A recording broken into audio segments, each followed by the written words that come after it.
Back to my channel. तो आज की वीडियो का टॉपिक है कि ग्रोथ, अडॉप्टेशन, सेलुलर इंजरी और सेल डेथ हमारे पास क्या होता है। तो ये पहला चैप्टर है हमारे पास पैथोमा बुक का, तो हम इसको पढ़ने की कोशिश करते हैं। तो जब भी फ़र्ज़ किया हमारे पास स्ट्रेस किसी भी ऑर्गेनिज्म के ऊपर पड़ता है तो उसके हिसाब से अपने आप का जो इंटरनल इन्वायरमेंट है वो उसे एडजस्ट करने की कोशिश करता है। इसको हम बोलते हैं होम्योस्टेसिस। तो यही चीज़ हमारे पास लिखी हुई है। An organ is in homeostasis with a physiological stress placed on it. An increase, decrease और change in a stress on an organ can result in growth adaptation. अगर फ़र्ज़ किया हम उस स्ट्रेस को इंक्रीज़ करते हैं, डिक्रीज़ करते हैं या उस स्ट्रेस को चेंज कर देते हैं तो उसकी वजह से जो हमारे पास है चेंजेस शो होंगी हमारे पास सेल के अंदर। तो हमारे पास पहली कंडीशन आ जाती है जो कि है हाइपरप्लेजिया और हाइपरट्रॉफी।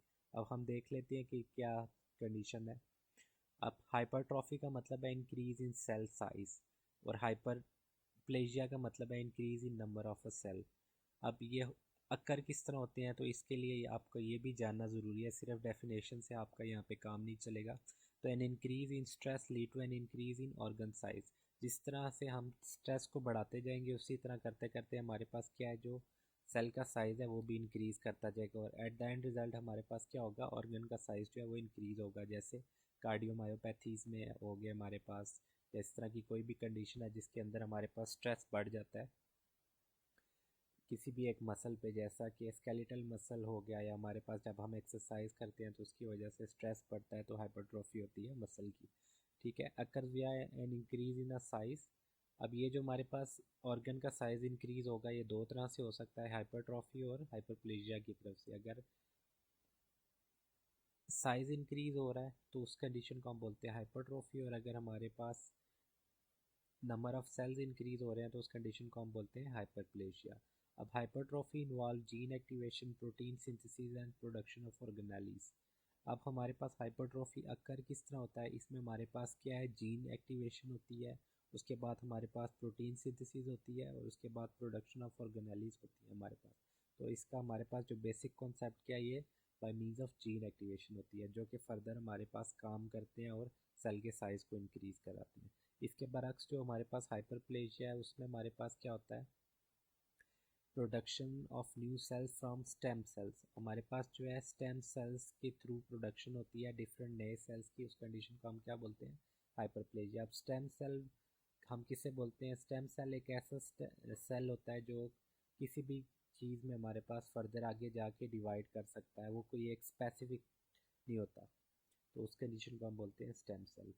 या स्टेम सेल की डेफिनेशन, बाय डेफिनेशन आप देखेंगे तो कोई ऐसा सेल जो कि फर्दर डिवाइड होगा किसी दूसरे सेल में, लेकिन जो अपना खुद का जो वो सेल होगा वो उस दोबारा उसमें डिवाइड हो सकता है।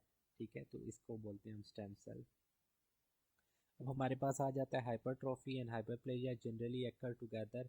जैसा कि हमारे पास कंडीशन जो है यूट्रस ड्यूरिंग प्रेगनेंसी। अब यूट्रस की जो प्रेगनेंसी के दौरान जो हाइपरट्रॉफी होती है वो हाइपरप्लेजिया और हाइपरट्रॉफी दोनों होती है उसके अंदर हमारे पास। परमानेंट टिश्यू जैसा कि हमारे पास कार्डियक मसल है, स्केलेटल मसल है और नर्व मसल है, can not make new cell and undergo hypertrophy only. ये हमारे पास इंपॉर्टेंट एक एमसीक्यूज है। हमारे पास जो कौन कौन से ऐसे सेल्स हैं जो कि न्यू जो सेल्स की प्रोडक्शन जिसमें नहीं होती और सिर्फ हाइपरट्रॉफी होती है, तो हमारे पास कार्डियक मसल है, स्केलेटल मसल है और नर्व जैसा कि न्यूरॉन्स वगैरह हमारे पास आ जाते हैं। For example cardiac myocytes undergo hypertrophy not hyperplasia in response to systemic hypertension. Systemic hypertension में हमारे पास क्या होता है, एट द एंड रिजल्ट होगी लेफ्ट वेंट्रिकुलर हाइपरट्रॉफी, जिस तरह हमारे पास हमें देखने को मिलती है क्रोनिक हाइपरटेंशन के पेशेंट में। इसके अलावा पैथोलॉजिकल हाइपरप्लेजिया या endometrial hyperplasia can progress to dysplasia and eventually cancer. अब ये जो हाइपरप्लेजिया है जिसको हमने डिफाइन किया था increase in number of cells को, तो ये हमारे पास क्या करती है, फर्दर ये डिस्प्लेजिया में कन्वर्ट हो सकती है जो कि एक पैथोलॉजिकल कंडीशन है जिसकी वजह से हमारे पास क्या हो सकता है, एट द एंड रिजल्ट हमारे पास कैंसर भी बन सकता है। A notable exception is benign prostatic hyperplasia which doesn't increase risk for prostate cancer। अब बीपीएच जो है हमारे पास, ये हमारे पास एक ऐसी किस्म का की कंडीशन है जो कि कैंसरस नहीं है। तो ये इंपॉर्टेंट एमसीक्यूज है जो कि आपसे पूछा जा सकता है। अब दूसरी कंडीशन की तरफ हम चलते हैं जो कि हमारे पास है एट्रोफी। एट्रोफी को हम डिफाइन किस तरह करते हैं, decrease in stress lead to a decrease in organ size, जिसको हम क्या बोलते हैं, एट्रोफी। अब ये एट्रोफी जिस तरह हमने हाइपरट्रोफी पढ़ा था उसी तरह ही है कि इसमें हमारे पास डिक्रीज इन साइज होगा और decrease in number of cells होंगे। अब डिक्रीज इन साइज हमारे पास किस तरह होगा, वया यूबिक्विटिन प्रोटियोसोम डिग्रेडेशन पाथवे, और डिक्रीज इन नंबर हमारे पास किस तरह होगा, बाय मीन्स ऑफ अपोप्टोसिस। ठीक है, तो ये एक इंपॉर्टेंट एमसीक्यूज है हमारे पास। अब यूबिक्विटिन प्रोटियोसोम डिग्रेडेशन पाथवे हमारे पास क्या है, इसमें क्या होता है हमारे पास, intermediate filaments of the cytoskeleton are tagged with ubiquitin and destroyed by प्रोटियोसोम। अब यूबिक्विटिन के साथ जो जब वो टैग होंगे तो डिस्ट्रॉय कौन करेगा एट द एंड, हमारे पास प्रोटियोसोम्स करेंगे। ऑटोफेजी अब हमारे पास इसी तरह ही है। Autophagy of cellular components involve generation of autophagic vacuoles, these vacuoles fuels this lysosomes whose hydrolytic enzyme break cellular component। अब ऑटोफेगी में हमारे पास कौन से इंजाइम्स इन्वॉल्व होते हैं, तो हाइड्रोलिटिक इंजाइम्स हैं which break down cellular components. तो इसी तरह हमारे पास ये था एट्रोफी। अब फर्दर हम आगे चलते हैं, देख लेते हैं क्या हमारे पास थर्ड जो है वो है मेटाप्लेजिया। अब मेटाप्लेजिया में क्या होता है, हमारे पास एक टाइप ऑफ सेल है वो चेंज होके दूसरी टाइप ऑफ सेल में कन्वर्ट हो जाता है। अब इस कन्वर्शन से हमारे पास फ़ायदा क्या होगा, हम इससे ये होगा कि जो हमारे पास नया टाइप का सेल बना है वो बेटर एबल टू कंट्रोल जो स्ट्रेस को है मैनेज कर सकता है अच्छे तरीके से। इसकी हमारे पास एग्जांपल जो दी हुई है जैसा कि बैरेट एसोफेगस। अब ये एक ऐसी कंडीशन है जो कि अगर फ़र्ज़ किया पहले नॉर्मल से हमारे पास मेटाप्लेजिया होके किसी दूसरी टाइप का सेल बना है तो ये फर्दर कन्वर्ट हो सकता है नॉर्मल अपनी टाइप पे दोबारा, अगर हम वो स्ट्रेस को रिमूव करें। ठीक है, तो यही बुक में लिखा हुआ है, तो हम देख लेते हैं कि क्या है। A change in stress in an organ lead to a change in cell type, जिसे हम बोलते हैं metaplasia. Most commonly involve change of one type of surface epithelium to another. Metaplasia cells are better able to handle the new stress. ये हमारे पास MCQs है। Barrett oesophagus is a classic example. अब हमारे पास जो है एग्जांपल दी हुई है कि oesophagus is normally lined by non keratinised squamous epithelium suited to handle friction of a food bolus. Acid reflux from the stomach causes metaplasia to non-ciliated mucin producing columnar cells। वही बात है, जब हमारे पास normally क्या होती है, जो oesophagus का ये आउटर लेयरिंग है वो उसके ऊपर हमारे पास नॉर्मली क्या होता है, एसिड बार बार आके नहीं लगता। अगर फ़र्ज़ किया कोई ऐसी कंडीशन है जिसके अंदर हमारे पास एसिड रिफ्लक्स हो रहा है तो वो जो हमारे पास नॉर्मल लेयर थी वो क्या हो रही है, आहिस्ता आहिस्ता जब हमारे पास एसिड रिफ्लक्स होना शुरू हो जाएगा तो उसकी वजह से क्या होगी, वो जो आउटर लेयरिंग है हमारे पास चेंज होना शुरू हो जाएगी। उसी कंडीशन को हम क्या बोलते हैं, बैरेट एसोफेगस। ठीक है, acid reflux from the stomach causes metaplasia to non-ciliated mucin producing columnar cells better able to handle the stress of acid।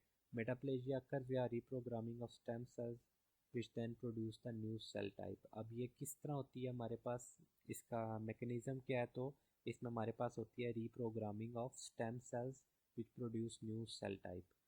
Metaplasia is reversible in theory with removal of the driving stressor. अब metaplasia जो है हमारे पास क्या है, reversible condition. अगर फ़र्ज़ किया हम एसिड रिफ्लक्स को कंट्रोल करेंगे किसी तरीके से, अगर फॉर एग्जांपल हम पीपीआईज वगैरह देंगे या किसी और तरीके से हम करेंगे, वेदर सर्जिकल हो या मेडिकल प्रोसीजर हो, तो उसकी वजह से हम क्या कह सकते हैं कि एक रिवर्सिबल कंडीशन है। For example treatment of GERD में reverse Barrett oesophagus. Under persistent stress, metaplasia can progress to dysplasia and eventually result in cancer। अब जैसा कि हमने यहाँ पे पढ़ा है कि ये रिवर्सिबल कंडीशन है, लेकिन अगर फ़र्क क्या कोई ऐसी कंडीशन है जिसमें ये कंडीशन हमारे पास क्या हो गई है, प्रोलॉन्ग हो गई है, तो इसकी वजह से क्या हो सकता है, हमारे पास डिस्प्लेजिया में कन्वर्ट हो सकती है और इवेंचुअली वो क्या कर सकती है, इनटू कैंसर में कन्वर्ट होगी। फॉर एग्जांपल अगर बैरेट एसोफेगस किसी पेशेंट में लॉन्ग टर्म से या काफ़ी लंबे अरसे से है तो उसकी वजह से हमारे पास क्या हो सकता है, एडिनोकार्सिनोमा ऑफ द एसोफेगस हो सकता है। A notable exception is apocrine metaplasia of breast which carries no increased risk of cancer। अब इसमें हमारे पास कौन सी ऐसी कंडीशन है जिसमें हमारे पास क्या है, कैंसर का रिस्क या चांस इतना ज़्यादा नहीं होता, तो वो है एपोक्राइन मेटाप्लेजिया ऑफ ब्रेस्ट। ठीक है, तो ये इंपॉर्टेंट एमसीक्यूज़ हैं, आपको ये वाले याद रखने होंगे। अब दूसरी इसी तरह हमारे पास एग्जांपल दी हुई है कि Vitamin A deficiency can also result in metaplasia.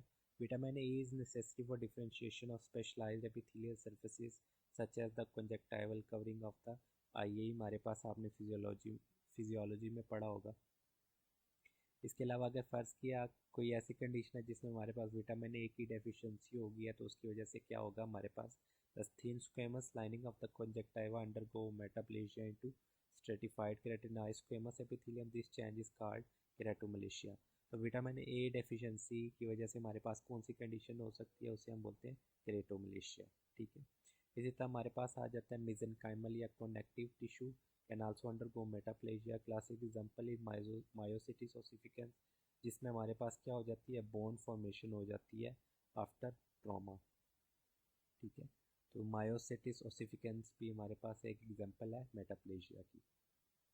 इसके अलावा हम नेक्स्ट बढ़ते हैं तो हमारे पास आ जाता है डिस्प्लेजिया। अब डिस्प्लेजिया का मतलब, अब नेक्स्ट हमारे पास कंडीशन आ जाती है जिसे बोलते हैं डिस्प्लेजिया। तो डिस्प्लेजिया हमारे पास क्या, डिसऑर्डर्ड सेलुलर ग्रोथ। इसके अंदर हमारे पास जो सेलुलर ग्रोथ है वो डिसऑर्डर्ड है।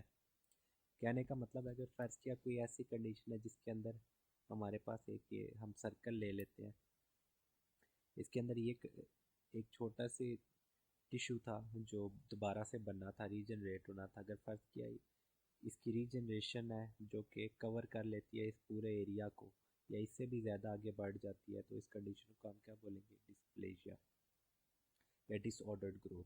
ठीक है, most often occur due to proliferation of precancerous cells. For example, cervical intraepithelial neoplasia represents dysplasia and is a precursor to cervical cancer.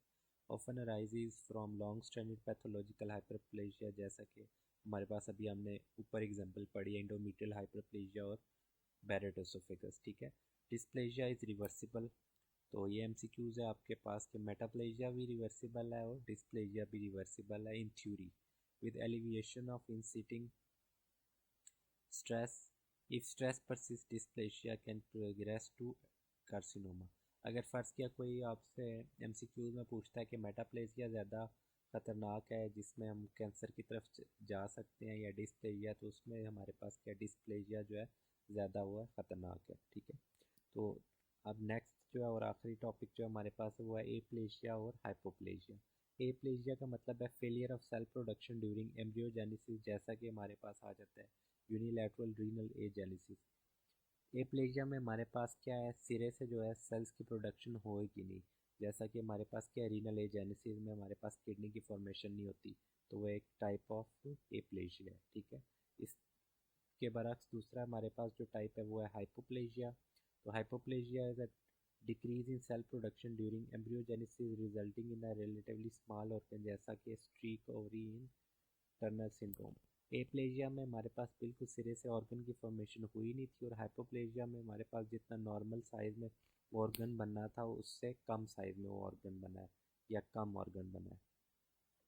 तो ये हमारे पास एग्जांपल दी हुई है, जैसा कि आप देख सकते हैं, ये हमारे पास हाइपरट्रॉफी है, ये कार्डियक मसल है हमारे पास, इसकी है जो है हाइपरट्रॉफी हुई हुई है। इसके अलावा दूसरी एग्जांपल में आप देख सकते हैं हमारे पास आ रहा है बैरेट एसोफेगस की एग्जांपल है, जिसमें हमारे पास क्या है, नॉर्मल सेल टाइप को हमने डिफरेंशिएट, नॉर्मल सेल टाइप को चेंज किया हुआ है, दूसरी डिफरेंट टाइप ऑफ सेल जो है हमारे पास सेल लेयर, ये आप देख सकते हैं ये बनी हुई है, ये इस कंडीशन में हमारे पास क्या, बैरेट एसोफेगस। तो ये आज की वीडियो थी, मुझे उम्मीद है आपको वीडियो पसंद आई होगी। अगर आपको वीडियो पसंद आई है तो काइंडली मेरे इस चैनल को सब्सक्राइब करें। मैं आपसे मिलता हूँ नेक्स्ट वीडियो में, तब तक के लिए खुदा हाफिज़।